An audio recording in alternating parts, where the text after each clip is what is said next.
may mga nananawagan na pag-inhibit doon sa mga senador na pro-Duterte umano. Ikaw ba ay isang ayon na dito? Magiging patas ba ito? How about yung mga anti-Duterte naman? I think it's a very desperate and almost a stupid move.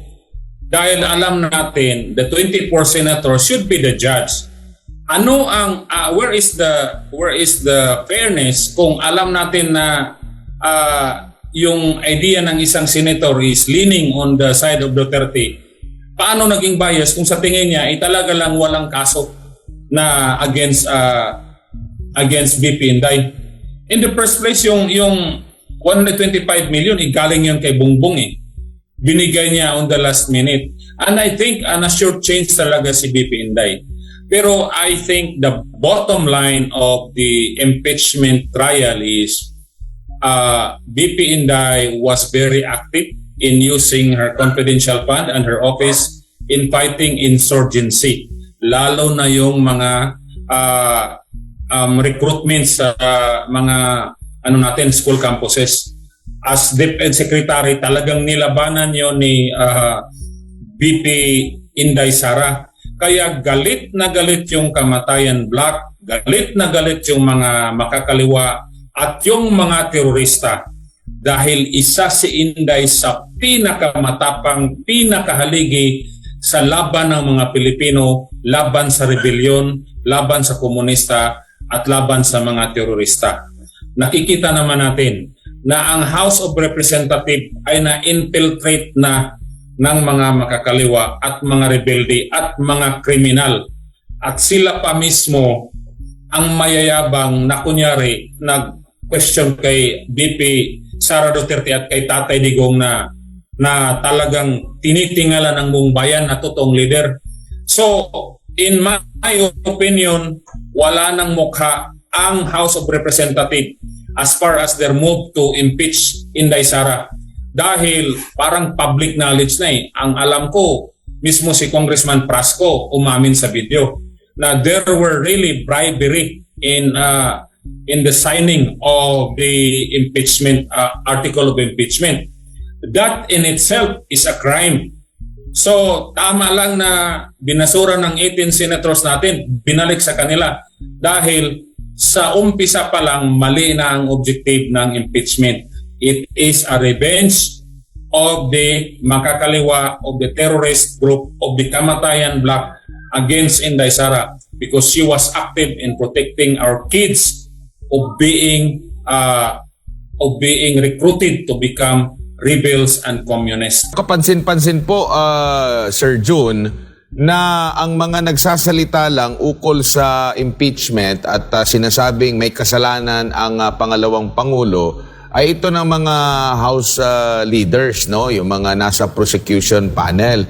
Pero yung mga daan-daang mga kongresista na pumirma, abay di natin narinig na nanindigan na pumirma sila dahil naniniwala sila na may ginawang mali ang pangalawang Pangulo. Ang nakikita natin, di ba, nabanggit mo na nga, merong mga paliwanag sila kasi alam nila magkakaroon ng backfire.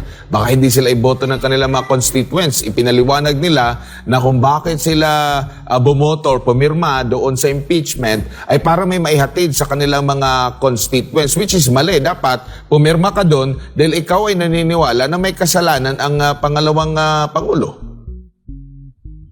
Tama ka, Admar. Ang nangyari kasi, yung article of impeachment, na pirmahan yan dahil sa pressure, dahil sa motive of revenge, at dahil sa pera-pera lang. Whether it's through a government project o actual na pera, hindi natin alam.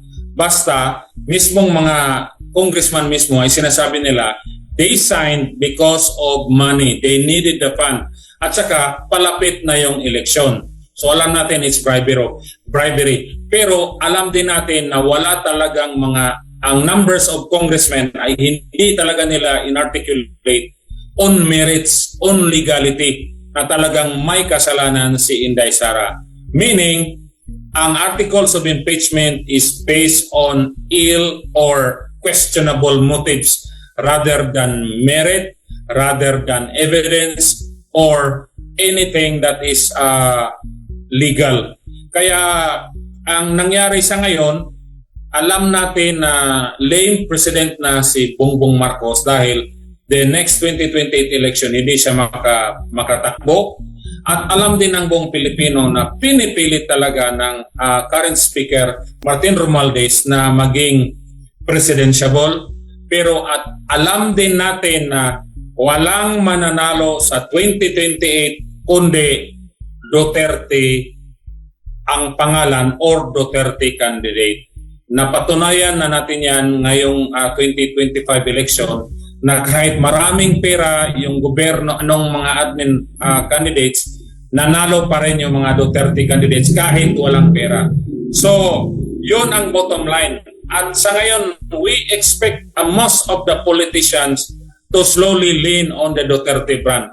Maglilipitan na yan yung mga paru-paro, magliliparan na yan dahil alam nila ang taong bayan mismo ang magdadala ng Duterte family or Duterte candidate to Malacanang. Wala po silang magagawa dyan.